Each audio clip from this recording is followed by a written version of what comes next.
మామ why should we not modify state directly అని అడుగుతారు మామ రియాక్ట్ చేసి ఇంటర్వ్యూ క్వశ్చన్. దానికి మనం ఏమని ఆన్సర్ చెప్పాలి? Direct mutation prevents react from detecting the changes అని క్లియర్గా చెప్పాలి మామ.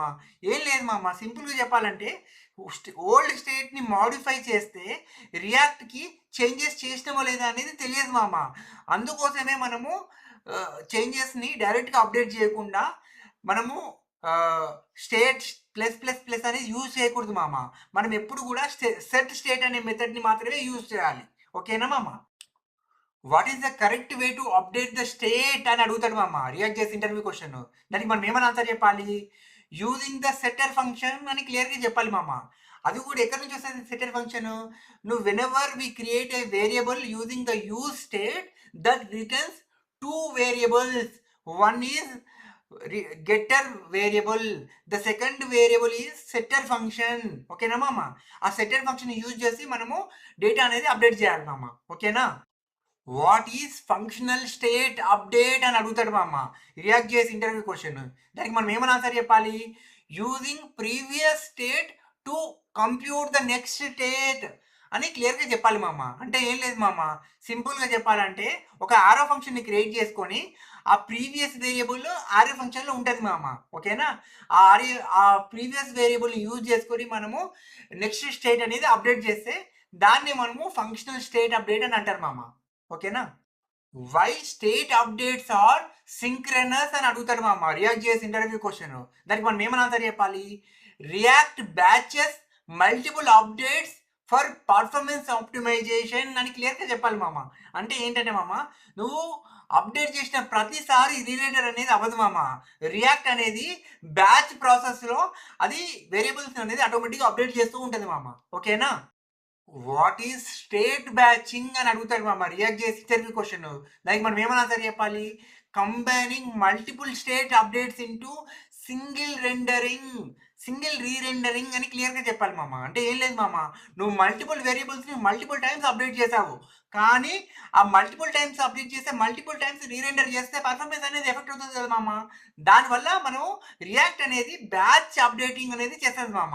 దానివల్ల మల్టిపుల్ స్టేట్ అప్డేట్స్ అన్ని కలిపి ఒక్కసారి మాత్రమే రీరెండర్ చేస్తుంది మామ. దానివల్ల పర్ఫార్మెన్స్ అనేది ఇంప్రూవ్ అవుతుంది మామ. ఓకేనా? Can we store objects in state అని అడుగుతాడు మామ రియాక్ట్ చేసి ఇంటర్వ్యూ క్వశ్చన్. దానికి మనం ఏమని ఆన్సర్ చెప్పాలి?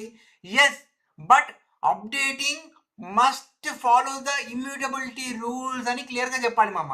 ఓకేనా? మనం ఆబ్జెక్ట్ని స్టోర్ చేస్తాము, కానీ ఆబ్జెక్ట్ని అప్డేట్ చేయడానికి మనము స్ప్రెడ్ ఆపరేటర్ని మాత్రమే యూజ్ చేయాలి మామ. దానివల్ల రియాక్ట్ అనేది చేంజ్ డిటెక్షన్ ఈజీగా ఐడెంటిఫై చేసుకుంటుంది మామ. ఓకేనా మామ? Can we store arrays in state అని అడుగుతారు మామ రియాక్ట్ చేసి ఇంటర్వ్యూ క్వశ్చన్. దానికి మనం ఏమని ఆన్సర్ చెప్పాలి? Yes, arrays are commonly stored and updated immutably అని క్లియర్గా చెప్పాలి మామ. అంటే దాని మీనింగ్ ఏంటి? మనము పుష్ పాప్ మెథడ్స్ని యూజ్ చేయొద్దు మామ. నువ్వు ఒకవేళ స్టేట్ వేరియబుల్స్ యూజ్ చేస్తే అరేస్లో, ఓకేనా? ఎందుకంటే అవి దాన్ని అప్డేట్ చేయాలనుకున్న లిస్ట్ని మనం ఎలా అప్డేట్ చేయాలి? స్ప్రెడ్ ఆపరేటర్ని మాత్రమే యూజ్ చేయాలి అప్డేట్ చేయడానికి. అప్పుడే ఇమ్యూటబిలిటీ అనేది మెయింటైన్ అవుతుంది మామ. ఓకేనా? What happens if state value is same as previous అని అడుగుతాడు మామ రియాక్ట్ చేసి ఇంటర్వ్యూ క్వశ్చన్. దానికి మనం ఏమని ఆన్సర్ చెప్పాలి? React may skip rerendering if value reference is same అని క్లియర్గా చెప్పాలి మామ. ఏం లేదు మామ, సేమ్ రిఫరెన్స్ ఉంటే చేంజెస్ అనేటివి ఏమి జరగవు మామ. అప్పుడు రీరెండర్ అనేది జరగదు. కానీ రిఫరెన్స్ మారిందనుకో అది రీరెండర్ అనేది జరుగుతుంది మామ. ఓకేనా? వాట్ ఈస్ లిఫ్టింగ్ సెటప్ అని అడుగుతాడు మామ రియాక్ట్ చేసి ఇంటర్వ్యూ క్వశ్చన్. దానికి మనం ఏమని ఆన్సర్ చెప్పాలి? Moving the state to closest common parent to share the data అని క్లియర్గా చెప్పాలి మామ. అంటే ఏం లేదు మామ, నువ్వు డేటా అనేది టూ చిల్డ్రన్కి సేమ్ డేటాని షేర్ చేస్తున్నావు, అప్పుడు ఏం చేయాలి?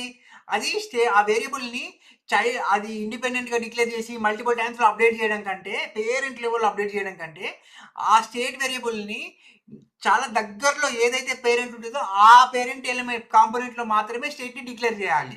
సో దట్ ఆ డేటాని మనము ఆ రెండు చైల్డ్లకి మనము షేర్ చేయగలుగుతాం మామ. ఓకేనా? దాన్ని మనము లిఫ్టింగ్ స్టేట్ అని అంటారు మామ రియాక్ట్ చేస్లో. ఓకేనా? When not to lift state up అని అడుగుతాడు మామ రియాక్ట్ చేసిన ఇంటర్వ్యూ క్వశ్చన్.